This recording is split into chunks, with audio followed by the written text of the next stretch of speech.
All right, here we go. Welcome into the San Francisco 49ers Report. My name is Chase Sr. As always, no matter where you are, how you're tuned in, thank you so much for making today's show a part of your day.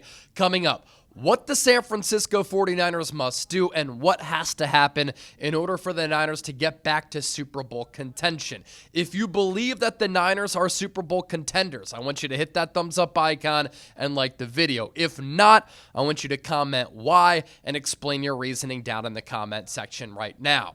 And I'm just going to go through this entire list. Trent Williams has to stay healthy. He's one of the most important players on this Niners team, on an offensive line that is mediocre at best. If Trent Williams were to go down and Andre Dillard or Austin Pleasance or Spencer Burford has to step in at left tackle and protect the blind side of Brock Purdy, that could spell disaster for San Francisco. Christian McCaffrey staying healthy is obviously a bonus, but I think that Kyle Shanahan's ground game can be successful regardless. You think about the running backs who he's had success with. Matt Breida, Raheem Mostert, Elijah Mitchell, Jordan Mason. With this scheme, play calling, the play designs, and this blocking scheme in Kyle Shanahan's offense, they're going to be able to run the football with or without Christian McCaffrey, in my opinion. Now, of course, McCaffrey makes them so much better because he's one of the most dynamic players in the National Football League. But Trent Williams is of the utmost importance to stay healthy along that Niners offensive line. He's going to be 37 years old this month, now that we flip the page to July. Last year only played 10 games, and so our eyes will be on Trent Williams. Needs to have a good year for San Francisco to get back to Super Bowl contention. I also think Ricky Pearsall has to take a leap. He could be the most explosive wide receiver on this team without Brandon Aiyuk. I love Jauan Jennings. He's not explosive like Pearsall. Demarcus Robinson's a really good number 3 or number 4. He doesn't have the athletic juice of Ricky Pearsall. Jacob Cowing had a really good spring. Can he do it during the preseason, during training camp, and during his second year when the pads come on? Jordan Watkins was a big winner of the spring. 4.3 speed, one of the most explosive wide receivers in college football last year. But he's a rookie. The Niners used a first-round pick on Ricky Pearsall. He was injured all throughout the summer last year. Hamstring, shoulder, then he got shot. That then caused him to have a delay, stunning his development as a rookie. Then he went through that stretch where he didn't have any catches. Then toward the end of last year, he was featured a little bit more. He showed some pop. And we saw it last year with a couple of plays that just immediately come to mind. The 40-yard end around against the Dallas Cowboys. That was a nice run by Ricky Pearsall. Showed some patience to allow blocks to develop downfield. I liked what I saw there. His first career touchdown, 45 yards against the Bucs. The stutter step to beat Antoine Winfield to the pylon, one of the top safeties in the game. That was a really athletic play. He also came through in the clutch during that final drive when Brock Purdy got the Niners into field goal range. Jake Moody finally hit one after missing 3 kicks in that game.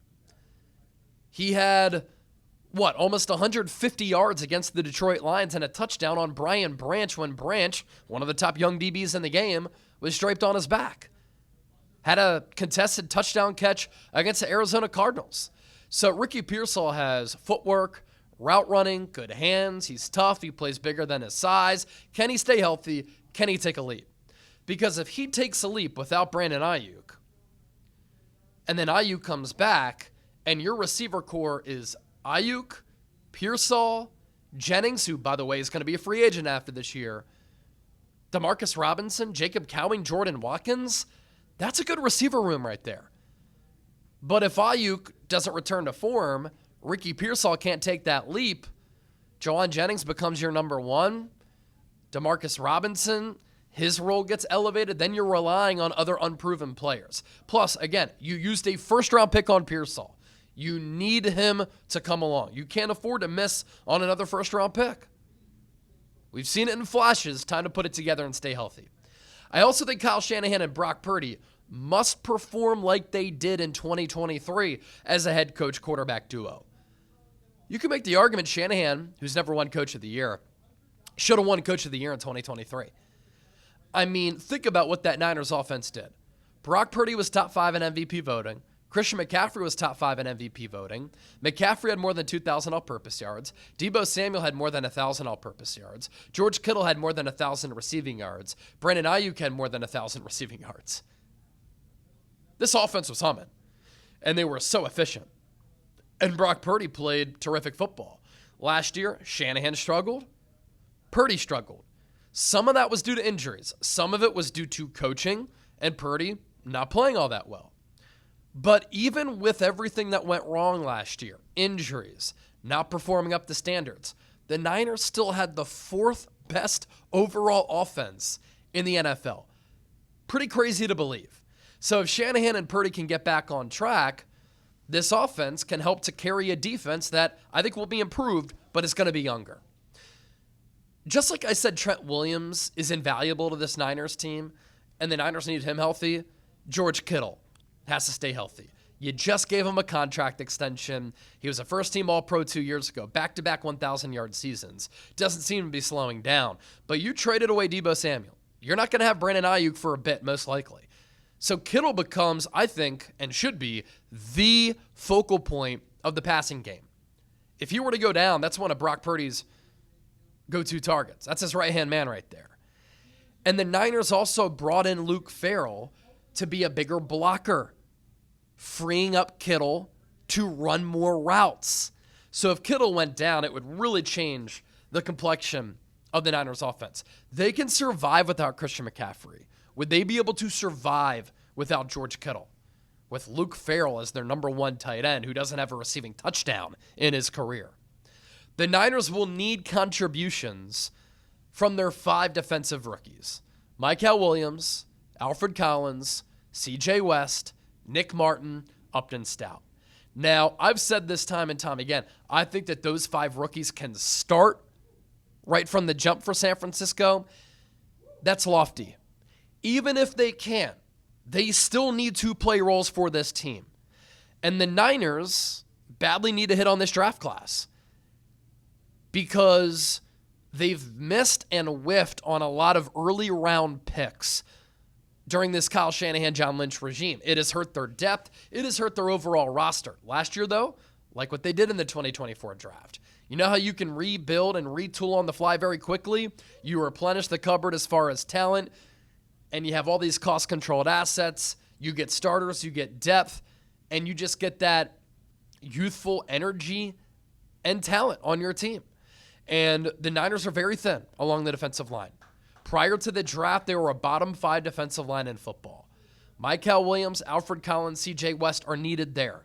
At linebacker, you have Fred Warner. It's the only known commodity. D. Winters and Nick Martin need to play well in 2025. You're also thin at corner.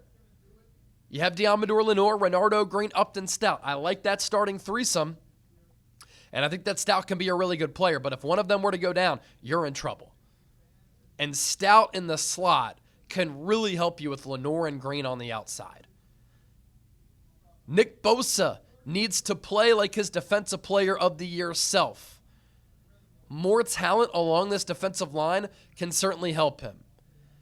The last 2 years, he has been one of the highest graded, one of the most productive defensive ends in football. But he hasn't been that Defensive Player of the Year guy who he was in 2022 when he had 18 and a half sacks. The year before that, 15 and a half sacks. Now he's been double teamed a lot. He's been chipped. Last year he missed a couple of games.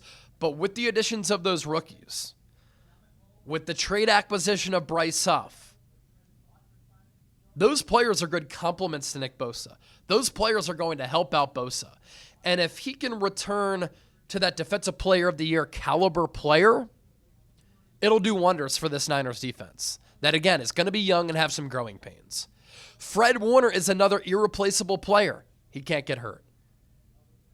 So while Nick Martin and D. Winters need to be sound, Fred Warner, another player like George Kittle, who you just paid, who's missed 1 game in his entire career, is irreplaceable. You lose him, that's the leader, that's the calling card, that's the backbone of your defense. I referenced this, but the Niners are thin at corner. They can't afford injuries there. And lastly, Jake Moody cannot be a choke artist for San Francisco. You'll never be able to justify him being a 3rd-round pick. Idiotic. And the Niners' reasoning was ridiculous. They said, we didn't really have any other needs. Kicker was a need, so we drafted a kicker in the 3rd round. It was an overdraft. It was a dumb selection. You never draft specialists that early. And look at this roster. You could have used players in that 3rd round. And that draft class is looking to be awful. Outside of maybe Jair Brown. So if you can get the best out of Jake Moody, if he's not missing kicks, it helps you absorb that 3rd round pick and helps to justify it at least a little bit. And it helps you improve what was an awful special teams unit last year. And that can win and lose you games. Jake Moody last year lost the Niners a lot of games. He was terrible. No confidence. Missed kick after kick after kick. I think the Niners are going to be in a lot of close games. They were last year. They couldn't win them. Close games against the Rams. Close loss against the Cardinals. Close loss against Seattle. You win those games, you're potentially a playoff team. You know? And so Jake Moody can't be a choke artist. Jake Moody has to put it together, or whoever the kicker is can't be missing kicks out there. So those are the things that need to happen in order for the San Francisco 49ers to get back to Super Bowl contention. Don't forget to hit that subscribe button. Give me a follow on X and Instagram at Chase_Senior, and I'll catch you soon. Peace.